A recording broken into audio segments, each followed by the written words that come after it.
Amy Bloom has spent a lifetime writing exquisite and award-winning best-selling short stories and novels, always under the safe and slightly distant cover of fiction. Yet, ironically, when she is confronted with the most exposed and vulnerable of experiences, death, she brings us a memoir, a love story that touches and challenges her and us in the most fundamental of ways.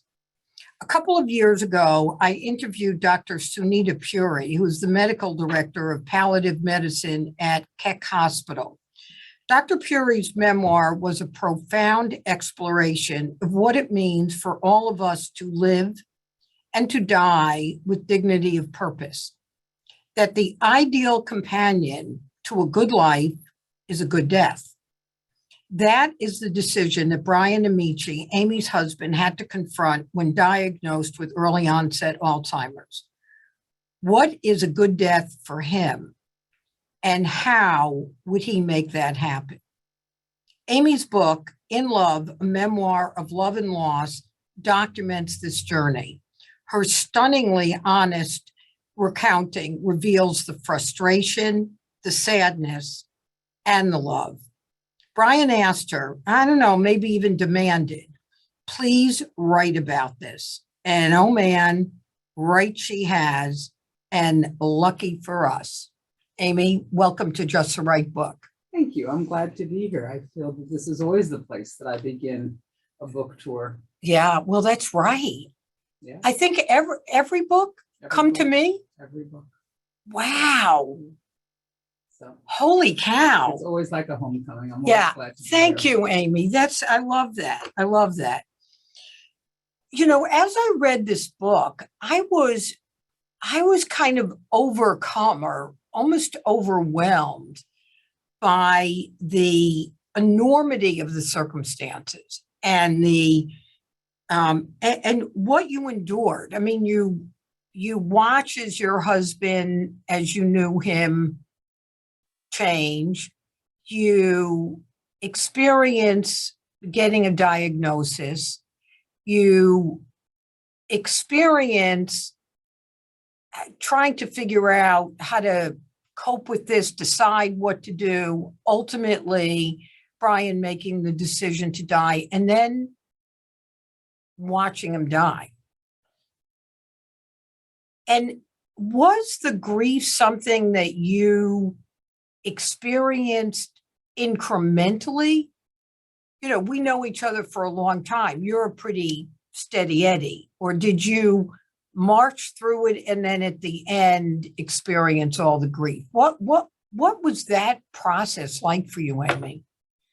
Well, I think in terms of the grief, it's sort of more of a marathon than a sprint. Yeah. And so you go a little ways and you are overcome and you drop to your knees, and then you get up and you go a little ways, and then you are overcome and you drop to your knees. Yeah. And you just keep doing that for as long as it takes. In this case, it was a couple of years, you know, if I include the changes before he got the diagnosis. Right. And then, you know, only about 6 or 7 months after he got the diagnosis. But you can't stop. Right. You got to get there. And I felt I couldn't stop because I had made a commitment. And was it almost as if you couldn't indulge in grieving? Well, I did a lot of weeping.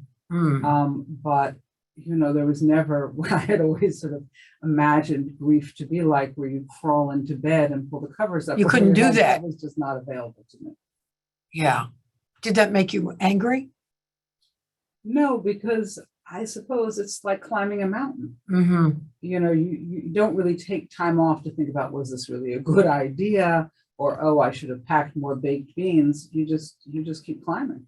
Yeah. So speaking of climbing, there was a paragraph in here that reminded me. There was a book that Alice Hoffman wrote, and she described trying to have a conversation, the character trying to have a conversation with a husband, and that it was like climbing a mountain that was covered in glass, Mhm. and there was no place to get traction. Mhm. And you describe in the book early on, this is in March of 19, or sort of in the middle, actually. Mhm. You write, I could feel him through a glass and I was banging on it, screaming at him. Why is there a glass between us? Where did it come from? Take it down. And Brian looked at me with puzzled, irritated concern and said, in effect, what glass? And please stop complaining about this thing that isn't even there. So what brought you to that moment? I mean, how long had you been watching sort of a change? I've been watching for a couple of years. I mean, I didn't want to know what I was seeing. Yeah. I am just so sympathetic to everybody who doesn't want to see what is in front Yeah. of them because it's so painful. And especially with something like dementia or other kinds of, dementing diseases or ALS, there's no treatment. You're not going to be able to make it better. And Yeah. so once you know, that in itself is a fairly overwhelming feeling. And I think what I noticed was just a certain disengagement from somebody who had always been very engaged. And were you, Amy, trying to rationalize what was going on? Like say, well, maybe, it's a Sure. bad day, or he's stressed, or. Sure, or he's a middle-aged man. Maybe he's not in the mood, maybe he's feeling irritable, maybe he's cranky, maybe he's hungry, maybe he's stubborn. Yeah. And there are a lot of explanations for middle-aged men and women for why they do what they do.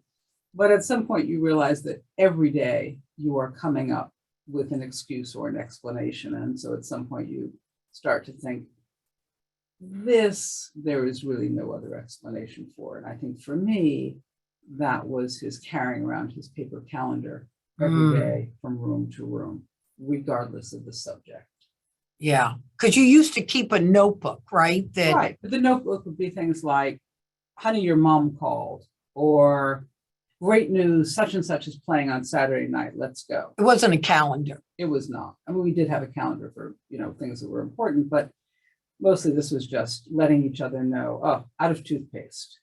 But the paper calendar covered 6 months, and whether or not there was something written on it, he carried it with him, not just everywhere we went, but from room to room. And I thought, there is no explaining this away. Yeah. Am I remembering this right? Somewhere in the book, you talk about that as you were watching this, you weren't really discussing it with anyone. And, one of the things that I've noticed is, we all get to a certain age and things happen that are not so easy to talk about, like why Betsy, why Betsy did this or that. Is it even in intimate relationships, there are places we don't go, that we don't necessarily reach out in the way that we might think. Did you find as you were watching Brian change and beginning to get worried, did you kind of keep it to yourself, or did you start expressing it to other people, or did you start making excuses for what he was doing? Well, I think I was making some excuses, but I think also I was expressing it to my friends. I mean, I was saying, I don't know what's wrong with him. Yeah. He's doing this, he's doing that, he's talking about football all the time. And I could hear myself with this litany of complaints, which is not how I had gone through our marriage. It's not that either of us were perfect, but I understood what his faults were and he understood what my faults were. And I think we were both pretty comfortable with that. I actually say about Brian, one of the things I really loved about him is he was very comfortable with his own faults, even the serious ones. Yeah. And so I did complain. I complained vociferously until finally a friend of mine said, you're doing a lot of complaining about Brian. Maybe you ought to talk to somebody professionally. And I was like, absolutely. Yeah. And that was a great help to me. But you hadn't thought, I mean, you're a social worker. You practiced as a therapist for 25 years, but it took somebody else to say that to you. Well, you don't there are things you don't want to be true, and I didn't want Yeah. to be true. And I actually also had beneath the complaints a fairly good idea Yeah. that this was something, this was not complaining material. This Yeah. was a catastrophe. Yeah. And well, I'm gonna come back to that, but what was it? So that was a tipping point for you to speak to a therapist. What was a tipping point for you to go to a neurologist? Well, the tipping point for the neurologist was a sort of combination of circumstances and also Brian's own decision, which is that he had had hip replacement surgery and his second hip replacement. And his observation was that he just seemed to have no short-term memory. You know, he would say, "What time's the physical therapist coming?" And I would say, "Oh, she's coming at 11." And he would So say, he knew that. well, he would say, I mean, he knew there was a physical therapist, but then he would be like, oh, it's not the guy, it's the girl. And I'd be like, yeah, she came 2 days ago. And he'd go, okay, what time is she coming? And I'd say she's coming at 11. And about 10 minutes later, he'd go, what time is the physical therapist coming? Is it that guy who's coming again? And I didn't do any pushback, but he himself observed, I think, that he was being surprised a lot. That even though he could see that it was on the calendar, and even though I was telling him, things were catching him by surprise. And he said to his surgeon, his excellent hip replacement surgeon, I just feel like my short-term memory is gone. And the surgeon said, occasionally this happens. People who've been under anesthesia, it's not unheard of. You don't seem like the kind of guy to whom it would happen because you're quite healthy, but it should lift in a few weeks. And that was a couple of weeks after the surgery. 2 weeks later, 2 or 3 weeks later, Brian said to me, it's a little better, but it's not really better. We should just go talk to a doctor. And I said, let's go talk to a doctor. So when you go to the doctor, what's the first step in them? So they understand, the neurologist understood that Brian was having some memory issues. Right. So what's the process look like then? So there's a series of questions, both for me and for him. How long have you noticed this? Is it this kind of memory loss? Is it that kind of memory loss? Do you find any changes in his vocabulary? Do you have concerns about his balance or his proprioception? Which I did. And in fact, again, one of those things where you suddenly look at the material in front of you or behind you. He had gashed his hand. He had fallen off a bench. He had fallen off the front porch. He had stumbled into sort of a ditch full of weeds. And all those things concerned me. So I shared all of that information as well. And I shared all that with the neurologist, although I really was quite mindful that even as I was sharing it, I really wanted to protect him and minimize it. But I thought, this is not the occasion to do that. This is the occasion to be straightforward. And Amy, so you have some of the tests in the book.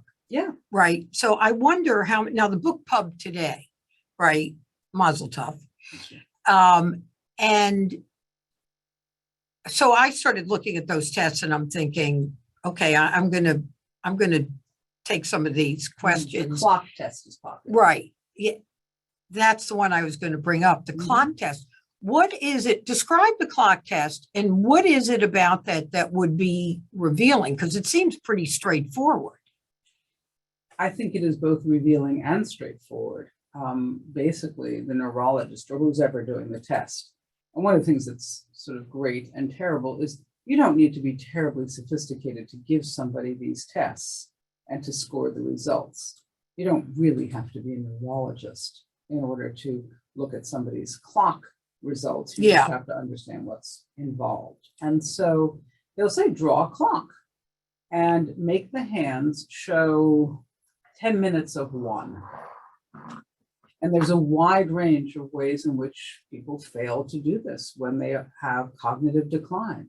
They can't draw the face. They can draw the face, but they can't draw the hands. They can draw the hands, but not in the right position. They draw 4 hands, not 2 hands. They might make it in the shape of 10 to 1 and also 20 after 12. I mean, there are a lot of different ways to get it wrong, but it just seems to be, or you could have a neurologist explain to you exactly why it is as revealing as it is, but it is. And if you have other issues that are not cognitively related, you are unlikely to have difficulty with the clock. And if you have cognitive issues, you are likely to have difficulty with the clock. I was You might not be surprised. able to do it, but it might be quite difficult. Yeah, I bet a lot of people are going to do that clock thing.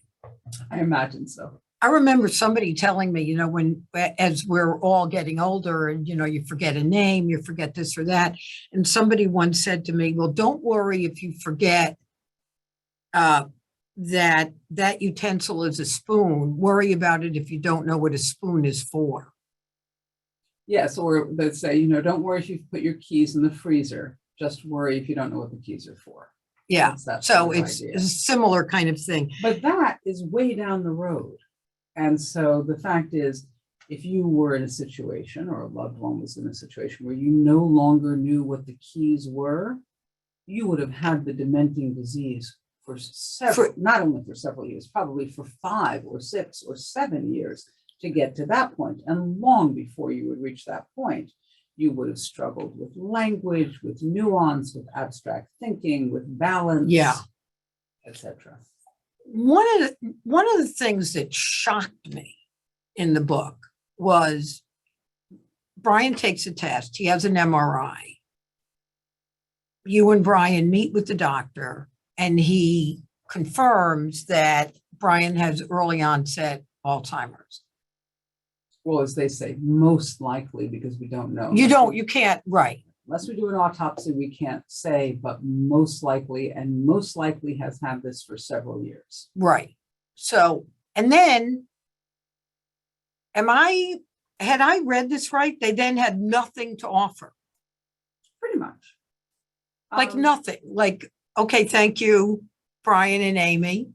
Well, no, it was nicer than that, although the essence was unchanged.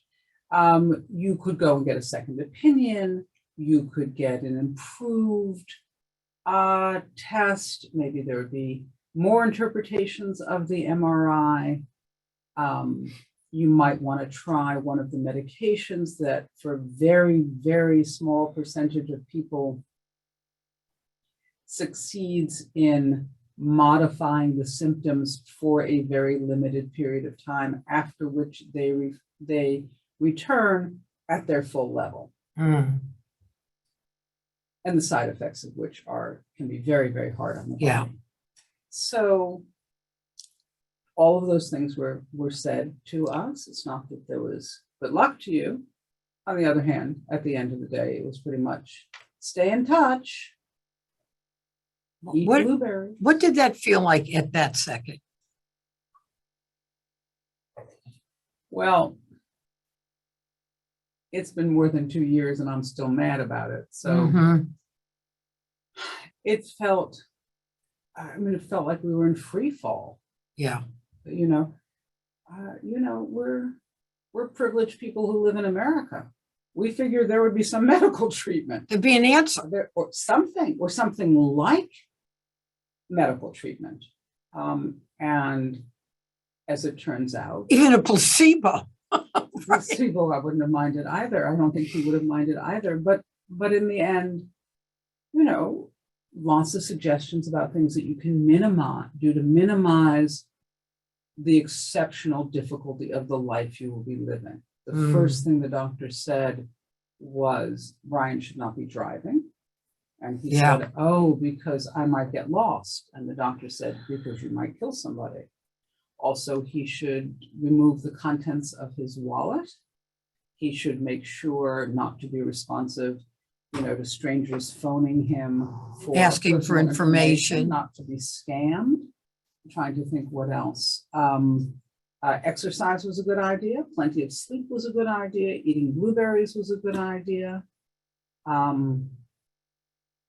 Getting an app on my phone so that I could always find his phone would be a very good idea. And it turned out actually that was a genuinely helpful suggestion.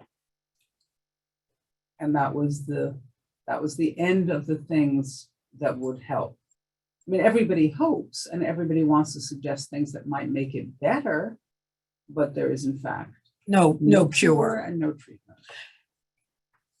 Amy, just as an aside, one of the things that I thought was, of the many things that I thought was enormously informative, was your description of coping with Brian's, deterioration, either his impatience or getting lost. You tell a story about the Guilford Fair where he, loses the grandchildren and then gets angry at them, or missing appointments, or getting, it was a thing that I loved about the book on so many different, there's so many different ways that you could read the book. Like I read it twice, and each time I was absorbing a different piece. But I think the piece that you do of what that looks and feels like was spectacular. Oh, thank you. I mean, it just keeps sitting in my brain. So I want to go back to that.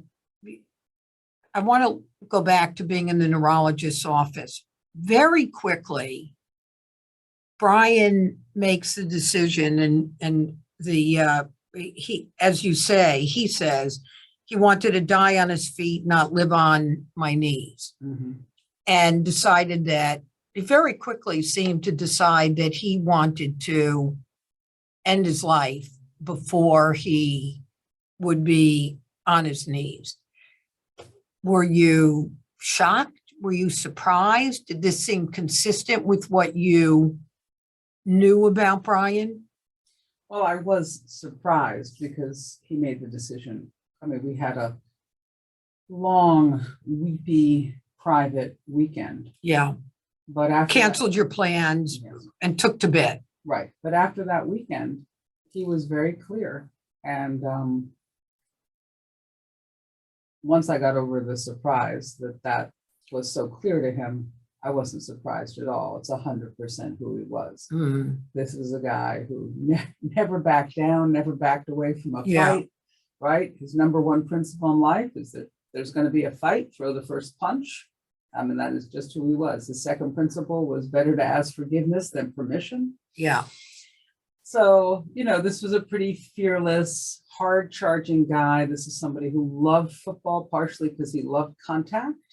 And he didn't mind getting knocked down, and he didn't mind knocking somebody down. He would always put out his hand to help them back up. Yeah. But for him, life was about engagement. Mm. And if he couldn't engage, he was just not interested. He was very much not interested in being a shell of his former self, in being unable to read, unable to know people, unable to have conversations, unable to play a game of gin or Monopoly or talk about what was happening in a meaningful way, and very much did not want to be an object to be taken care of. Yeah. And he liked being Brian. He wanted to go on being Brian. Yeah.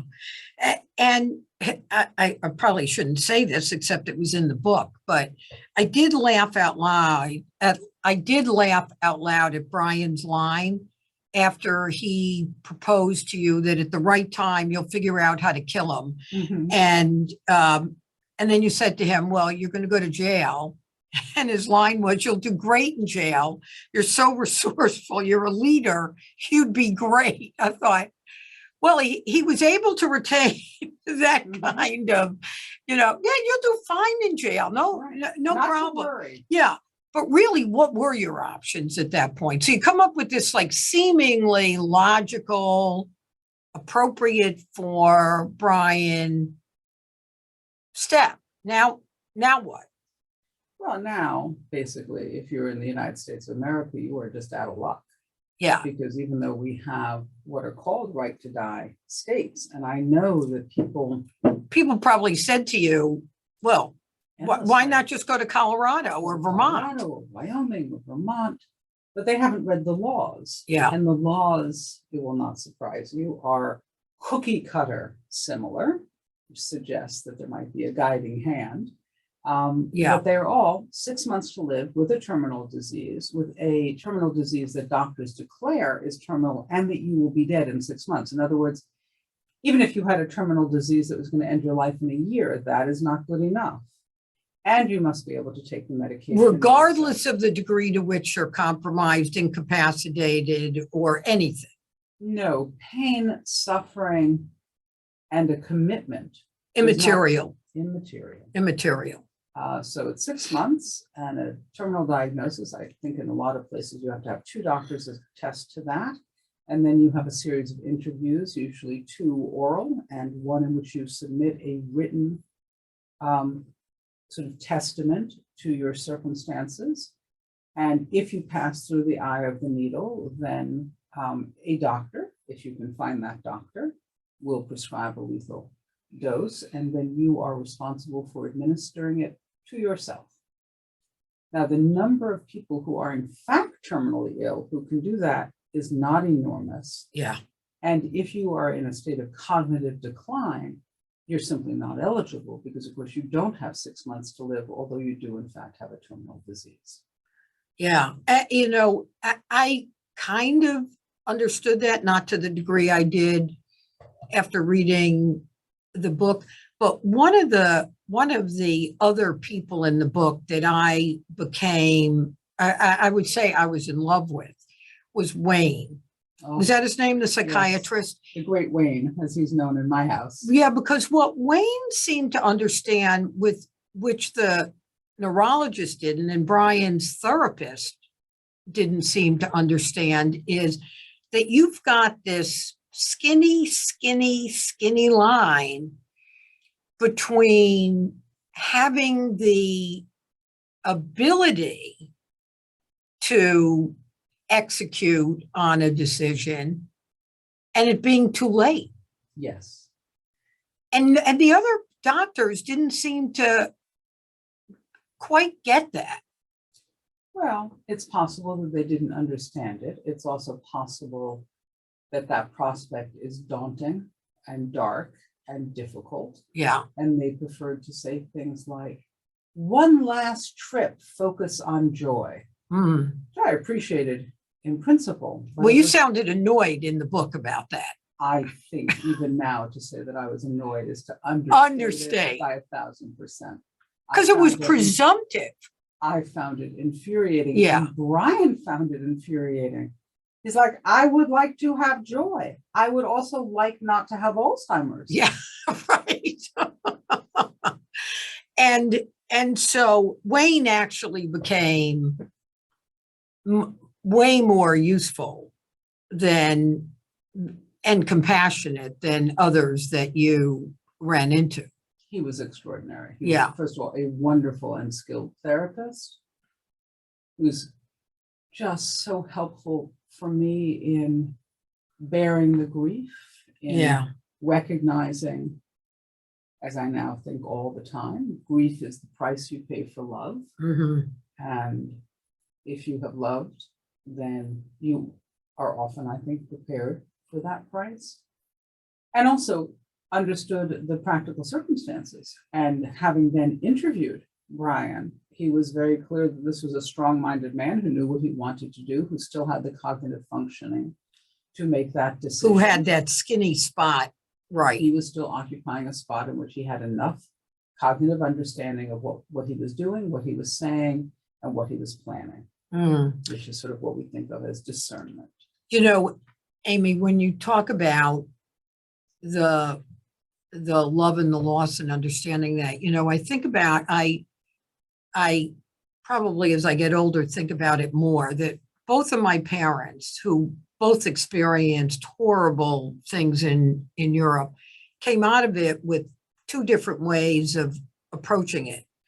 My mom decided, you know what, I'm giving up the highs because I don't want the low.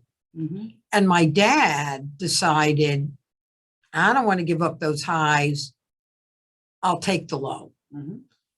And, you know, reading, and I want to come to that. I want to come to your relationship with Brian, because that is the name of the book, Mm-hmm. In Love. And that made it all the more excruciating to read what you must have been going through. So describe for us how you and Brian met and what made you fall in love with him.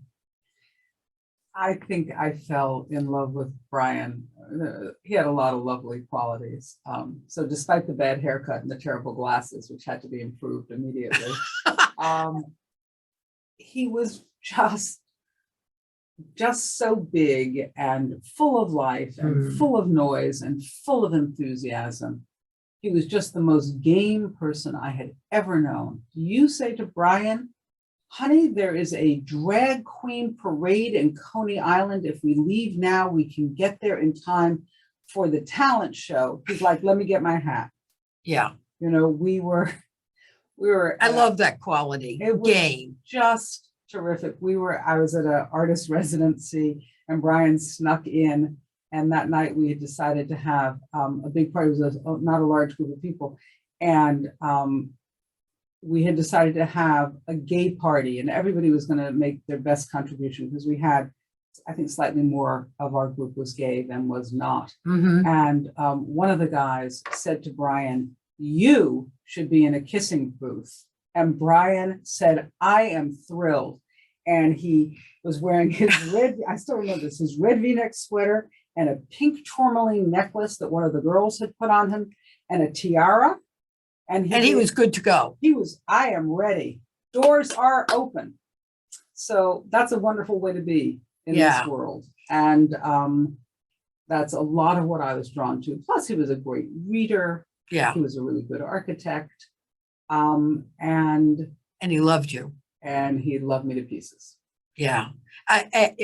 Can you paraphrase, or maybe you can repeat by word that, so you and Brian, when you met, had to upend other lives that existed. And Brian's words to you should be sort of like, you know, engraved somewhere, because how could you resist it? Share with us the essence of what he said. He had picked me up at the train station and he picked me up and then immediately pulled off and parked the car. And he said, I know who you should be with. You should be with like a fancy guy and a guy with money. And I bet your sister can find you that guy in a minute. But I think you should be with a guy who doesn't mind that you're smarter than he is, who doesn't mind that you're often going to need the main event and he's going to be standing at the back of the room, who will make you a cup of coffee late at night and bring it to you because he respects how hard you work. And I don't know if I can be that guy, he said. And he started crying because he was also a big crybaby. He said, but I'd like to give it a shot. How do you not marry that guy? How do you not marry that guy? And he had a great smile, Amy. You know, it was kind of a contagious smile. Yeah, big laugh, big smile. Yeah. And that was really part of also his sort of leaning forward into the world, which is why I think the first thing I noticed with his symptoms of Alzheimer's was the retreating. Was the retreating. Yeah. It was just not like so him not in him. any way to pull back, to lean back, to say less, to engage less, to not want to go, to be uncomfortable in new settings. I remember this actually, we went to a backyard picnic that his best friend hosted every summer. And this was about 2 years before the diagnosis. And the best friend's daughter, who was like a niece to Brian, said to his best friend, although not to us, which I understand, is Uncle Brian okay? He just doesn't seem like himself. And that was true 2 years before the diagnosis, all the time. He did not seem like himself. Yeah, there was just something off. So you cycle through all this information. We know you know how to do research. You find this organization in Switzerland called Dignitas, is that the right pronunciation? Yeah. Who feels like, whose mission is to solve the moral conundrum and support someone in their own self-determination in these circumstances. That's what their there to do. Yes, their slogan is life with dignity, death with dignity, as you were saying when you first at the top of our talk. Right. That is their goal. They see it very much as a function of human rights, that people should have the right to determine their end of life, just as they have the right to determine their life. And, you know, the idea of the self-determination, one of the things that's striking as you talk about it, although I found their process to be like a little bumpy in terms of it was unpredictable, and then the doctor shows up late at night in the hotel, Dr. G was his name, I think. One of the things that was clear is they never made anything a foregone conclusion. You know, they left space for self-determination right down to when you were in the room and Brian would be administered the medicine, even after he takes the Antiemetic, yeah. They say, is this still what you want? Yes. That they're really committed to that. They are really committed to the notion that this is an option. This is a service that they offer. Yeah. But that at any time somebody has a change of heart, there is no problem with that at all. One can retreat from the edge at any point, and they really are quite committed to that. And it's not just that they say that and that they offer that, but the atmosphere supports that. Yeah. But Amy, you don't have that choice at that moment, right? Your job now is to support Brian in his decision. Yes. And how hard was that at already, you know, on the plane to Zurich, in Zurich? You know, I think about that dinner you had the night before. How hard was it for you in those 24 hours to say, this is the right thing? It wasn't hard to say this is the right thing.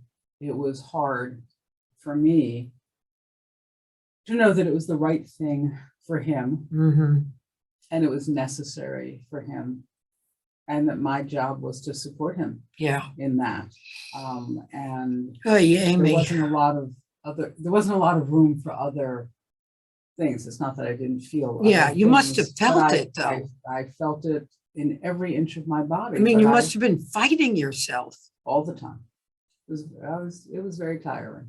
I was fighting myself all the time, every minute, every day, and wanting to push back the clock, and also feeling like it is not right for me to try to talk him out of it at this point. Yeah. Because he was so clear. He was so clear. And even as we're in Zurich, he would say to me, I am not afraid. I don't want to do this, but since I know I have to leave you either way, this is the way I want to go. You know, like I mentioned in the introduction, Amy, when, you know, I've had the good fortune to do like, I don't know, 300 or 400 of these interviews and podcasts, but that Dr. Puri that I mentioned in the introduction, my goodness, listening to her talk about accepting death and making death a good death for you is the way to seal a good life. And I kept thinking about that as I was reading your book and thinking about Brian make that decision, because that's what he did for himself. It is, and that is absolutely how he felt about it. And I will say these were always issues that concerned him. And it's one of the things that made him such a great supporter of Planned Parenthood. He thought that people should have agency. Right. People should be able to make decisions about their own lives. And he had always felt this way. It had always been a subject that was close to his heart. And so I think that's one of the reasons he made the decision so quickly and without hesitation, which is that he already knew exactly how he felt about this issue. Yeah. And, you know, I thought about, you talk about in the book that, so you have 5 grandchildren who are young, 11 and 6 and Yes, then, yeah. then. And, aside from how and when you tell them, you had this line that you preserved for the grandchildren, remembering him as their loving, fun, goofy, candy sharing, soft touch Babu. Mm-hmm. And he would have lost that. I mean, I have a friend whose husband just died and had been 11-year downhill, difficult, painful process. And one of the things that makes her sad is that her younger grandchildren only knew her husband deteriorated. Yeah. They had no sense of him as that other person. And even the older grandchildren, maybe with time, would remember him that way. And your grandchildren have Brian in their head. There is no other Brian to remember but the fun, loving, candy sharing Babu. Yeah. And that is what he wanted. And I mean, he wanted to be himself. Yeah. At the end of his life. Yeah. Amy, did writing the book help you process, or was it just something because you promised Brian that you felt like you needed to do? Did it prolong the worst part of the pain? Oh, I don't know about that. Yeah. I think, partially I wrote because I'm a writer. Yeah. And I very much wrote because he asked me to. And also I was making notes all along, because half of what you do for anybody with a partner who is seriously ill Take notes. Is take notes, and the doctor's appointments, and medication or no medication, or exercise or no exercise, or new complaints or side effects. So I was taking notes anyway. And then there were a couple of times when I was so angry I couldn't see straight. And I thought, oh, let me go to my office and write this down, as opposed to burning a building down. And that seemed like a better choice. And so then I had more and more notes. And then after his death, I began looking at it and thinking about it. And I had made some notes. This is a weird thing about phones. I had made some notes while we were in Zurich, just about some conversations and some afternoons. And then I thought, well, let me try and do what I promised him I would do. And that began to shape the book. Yeah. One of the things I thought about, you and I have had this conversation about writing before, and, like some writers say, oh, it just pours out of me. And, Well, you've always said, no, it's a good 8 hours of writing if I manage to get a terrific sentence or a paragraph down. And I was thinking about that I was thinking it's tough and process when you're doing fiction. I just couldn't imagine moving back through all your notes in that experience to get this down. Was it similar to other writing experience? Oh, it was not. I mean, sometimes the good sentence, I'd be like, oh yeah, that actually counts nice. What I wanted. Yeah. Yes, nice, good for me. But it turns out that you can cry and type at the same time. Yeah. And that you can cry and type at the same time every day. Wow. So what do you hope the reader takes away from this, Amy? Well, it seems to me that there are sort of two books kind of braided together, and one is the love story. And so I hope people will see that and respond to that. I think it was a pretty good love story. And the other is a lovely love story. I think so. And the other is wanting people to understand this process and maybe some of the issues involved. Yeah. And maybe it will allow people, maybe it will be possible for somebody to give somebody else a copy of the book and say, oh, I thought you might find this interesting or useful, or perhaps we should talk about these things. Yeah. That was what Brian wanted, and it's certainly what I would like. It's a way in which I would like the book to be helpful. Yeah.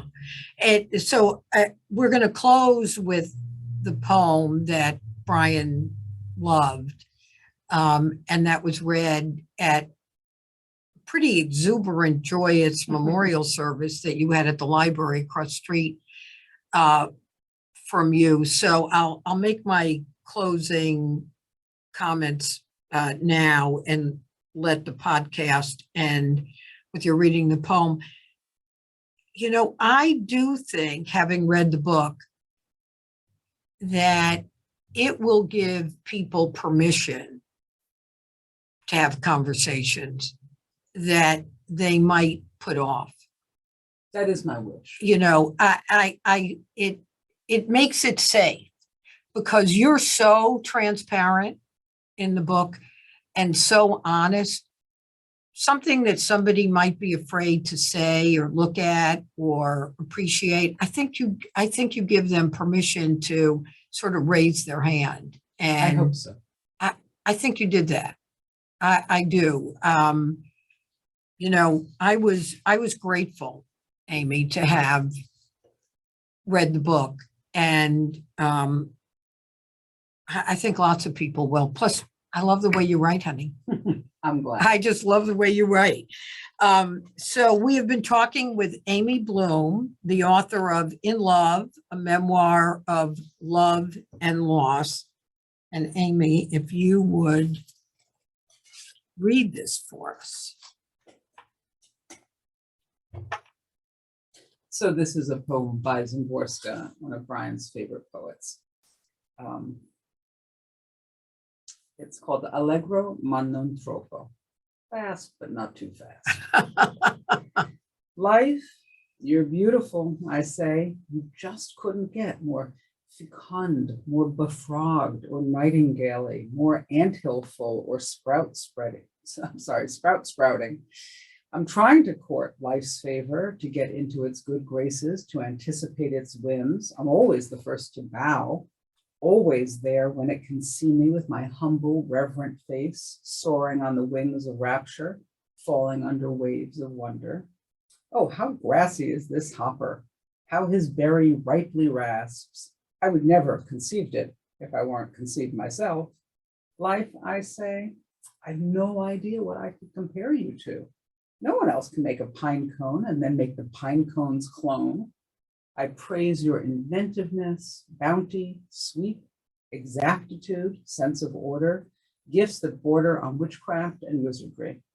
I just don't want to upset you, tease or anger, vex or rile. For millennia, I've been trying to appease you with my smile. I tug at life by its leaf hem. Will it stop for me just once, momentarily forgetting to what end it runs and runs? Fabulous. Thank you, Amy.